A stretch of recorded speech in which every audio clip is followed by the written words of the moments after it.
El fantasma del museo. Fui a visitar el Museo del Louvre que se encuentra en París. Le pedí a mi amigo Hans Palter que me acompañara, ya que él estaba en Francia en ese tiempo y ya conocía el museo. Sobre todo porque dicen que no se puede recorrer dicho museo en un solo día. Pagamos la entrada y nos dedicamos a observar historia, mucha historia griega, española y mesopotámica. También observamos pinturas y mucho arte del Renacimiento. Caminamos y caminamos por aquellos pasillos que evocaban una bella época francesa.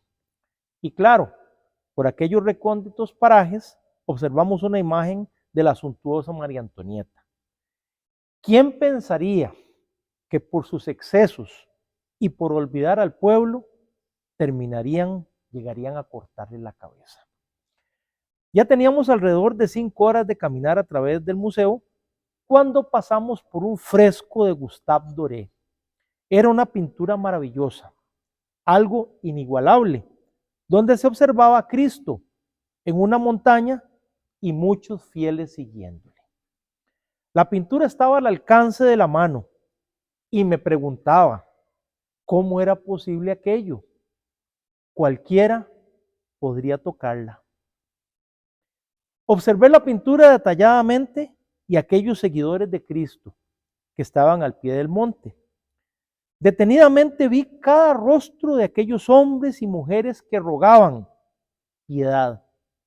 Observé enfermos que pedían sanidad y a hombres y mujeres ciegos que le seguían. Ya estaba por terminar de observar la pintura cuando en la esquina inferior derecha del cuadro algo me llamó la atención. Era una imagen algo extraña. Era la imagen de un ser que me sobresaltó. No sabía qué podía estar pasando por la cabeza de Doré cuando dibujó, pintó o coloreó aquella forma fantástica de un típico demonio o fantasma que había sido expulsado por Jesús. No me resistí, lo confieso. Estaba tan cerca del cuadro, estaba tan cerca de Doré. Yo sé que no debía, pero quería tocarlo. Podía no, debía tocarlo. Y sin que nadie me viera y haciendo un absoluto caso omiso del letrero de no tocar, toqué el cuadro. Las yemas de mis dedos se trasladaron por un segundo al pasado. Casi que podía asegurar que observé al mismo Gustave pintando en su gigantesco estudio.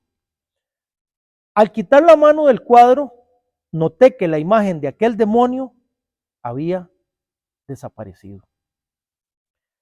También creí poder explicarlo, y es que dentro del sitio donde se encuentra la pintura hay algunos rayos de luz artificial y también natural que se mezclan. Y a la hora de unirse pueden crear confusión en el ojo, confusión en el cerebro, y este puede perfectamente darnos una respuesta errada de la realidad.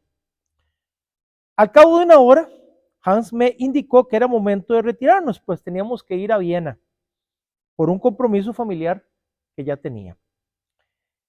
En el trayecto me dormí. Sin embargo, Hans, muchos años después, me narraría una serie de eventos que le llamaron la atención de dicho viaje. Llegamos a Viena y caminamos por la ciudad.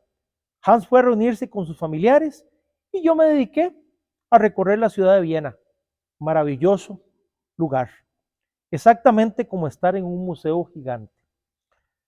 Algo que me llamó la atención fue que a pesar de la ausencia de Hans, podía sentir otra presencia cerca de mí.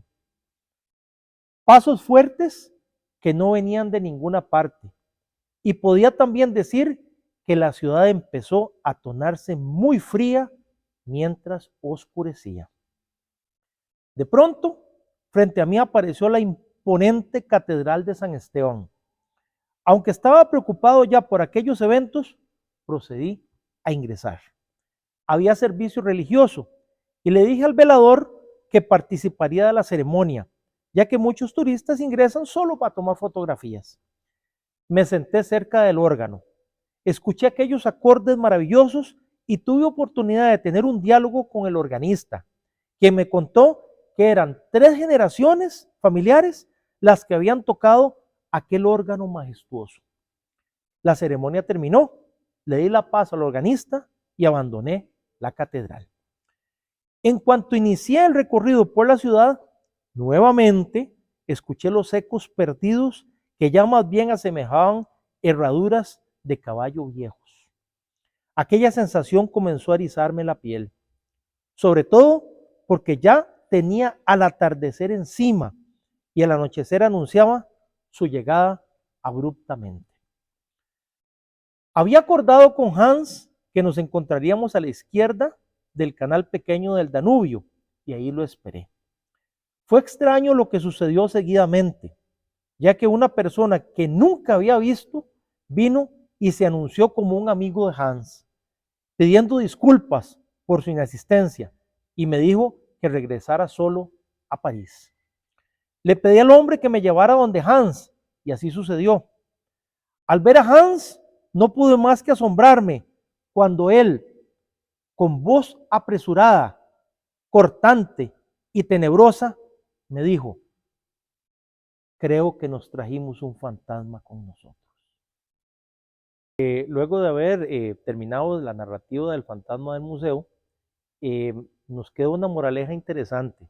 Detrás de toda historia siempre pues hay algo de lo cual la inspira.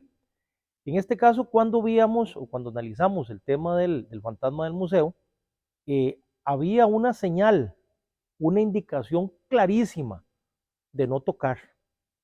Estamos hablando de las reglas de la vida, son las reglas básicas de la vida, qué es lo que se puede y qué es lo que no se puede hacer. En este caso, la persona va al museo, muy bonita, la pintura, etcétera, pero no se puede tocar.